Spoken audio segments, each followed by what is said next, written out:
All right, so real quick promise because I actually respect your time.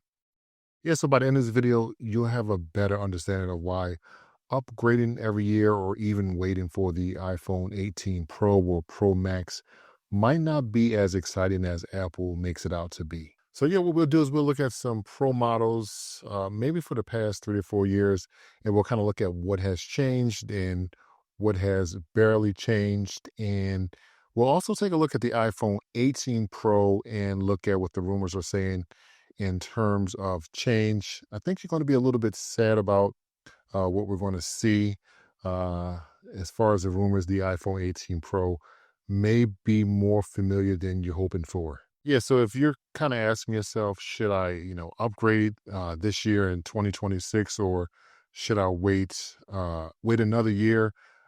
I really think this video is for you. So what we're going to do is we're going to rewind a little bit in terms of some iPhones that we have seen in the past.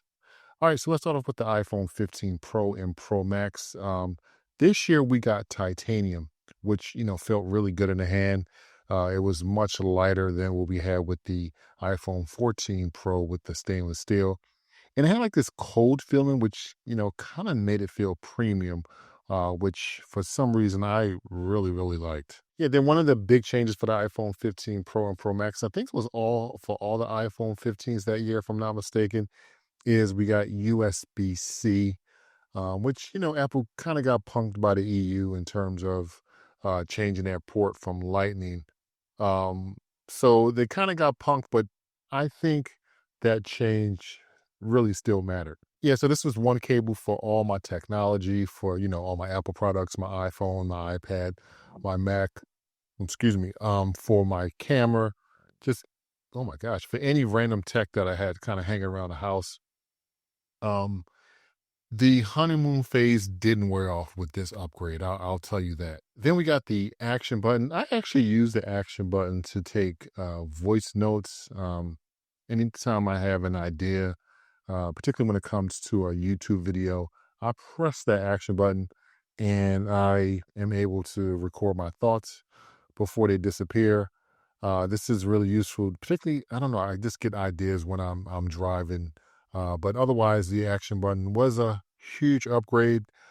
Uh, I would say it was kind of like a bittersweet moment because we've had that switch for so long, and I am a big fan of switches. But yeah, the action button definitely welcome. I wish there was more options in terms of what you can use it for. Um, I take that back. If you can get into the whole shortcut world, I think the sky is the limit for that action button. Yeah, but nothing groundbreaking with the action button, but I will say it is very convenient.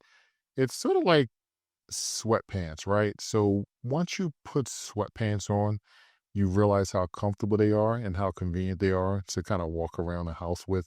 Uh, Jeans are comfortable, but sweatpants are a little bit more comfortable in terms of just throwing them on and running out the house for a few minutes. So definitely a level of convenience.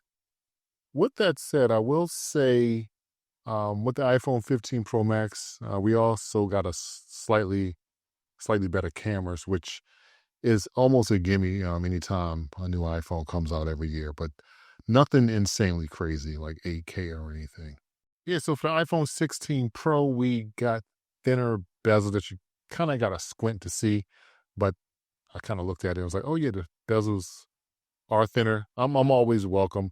I always welcome thinner bezels. It just kind of makes the device look more clean and more minimalistic. So definitely for thinner bezels, I think back to like the iPhone 10 with the how thick the bezels were. So we've come a long way with the bezels, but that's what we got for the iPhone 16 and 16 Pro. We also got camera control, which I actually use it. I use it to launch my camera most of the time. So, but the whole swipey thing, I just don't use it to zoom or anything like that. It's just not that reliable. iPhone 16 Pro still had titanium and the same dynamic island, but that's pretty much it, I think, for the iPhone 16 Pro and Pro Max. Okay, I lied. The iPhone 16 Pro Max we got introduced. Well, I'm telling the truth. We got introduced to Apple Intelligence. We really haven't seen the full implementation of it yet, but that was a big thing for the iPhone 16 lineup was Apple Intelligence. I feel like Apple Intelligence is still buffering or loading somewhere. I feel like I just have this image of some window of Apple Intelligence still loading up. Yeah, so now we're here for the iPhone 17 and 17 Pro. For the iPhone 17 and 17 Pro, we got center stage, which is kind of cool, I guess. Kind of cool. Just keep in mind these upgrades that I'm telling you about. They're minor upgrades.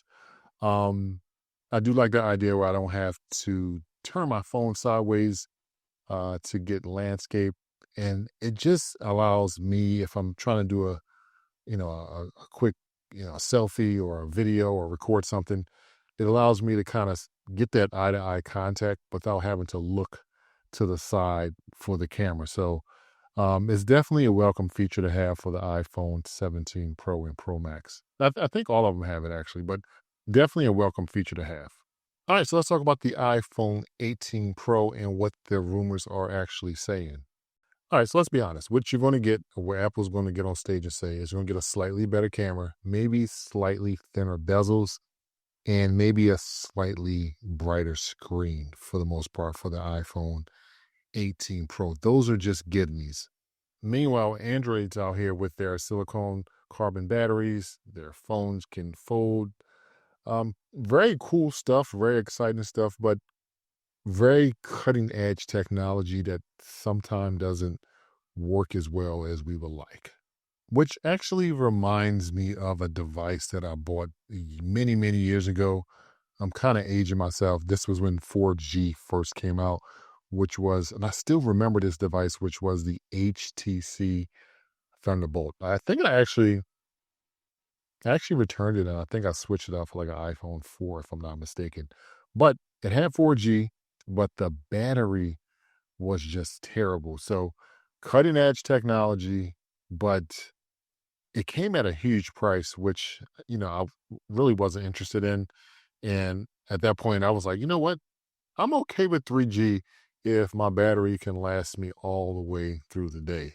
Yeah, so keep in mind, new tech isn't always good tech or, reliable tech. I'm all for the reliability. So I ain't mad at Apple for waiting so long to give us a foldable iPhone. I want the tech to be proven, and I want the tech to work as well as it can actually work. So yeah, that's pretty much my point. Upgrading every year, you're only going to get minor updates. So I would say, if you upgrade every 3 years, you can definitely see a huge difference in terms of what you're getting. So like if you're going from like an iPhone 12 to an iPhone 15, you'll notice a big difference in terms of camera quality. But even then, the changes are still going to be somewhat minor. But every single year, probably not worth it for the average consumer. Now, me on the other hand, I love technology, so I'm always trying to get the smallest updates as possible. Um, Apple, where's 8K? I don't know where 8K is, but I don't know why that just came to my mind. But you really don't need to upgrade every year because the updates are just so minor. Yeah, so if you're waiting for the iPhone 18 Pro, just keep in mind the updates are going to be minor. What I'm hearing is a smaller dynamic island under the display or something to that extent. Maybe they're going to move the front facing camera. So nothing too groundbreaking. Of course, you might get different colors for the next iPhone, but just minor updates. Nothing crazy. Um, unless you're getting like this $2,000 iPhone Ultra or Fold or whatever they're going to be calling it. But yeah, just minor updates. Nothing too crazy, and nothing really to as they would say back in the day, to write home about. It's sort of like reheating pizza from the day before. It's still good, but not like it just came out the oven at Pizza Hut or Domino's, but the pizza is still it's still good. Yeah, so let me know what you guys think in the comment section below. Are we kind of spoiled, or should Apple be giving us more every single year? I would lean more towards these devices are really good. And there's not much they can give us in terms of functionality. Even if you look at Samsung, they don't really give you too much in terms of the changes from last year to this year. So otherwise, I'm starting to ramble. If you have any questions or you have any comments in terms of, you know, upgrading every year, let me know in the comment section below.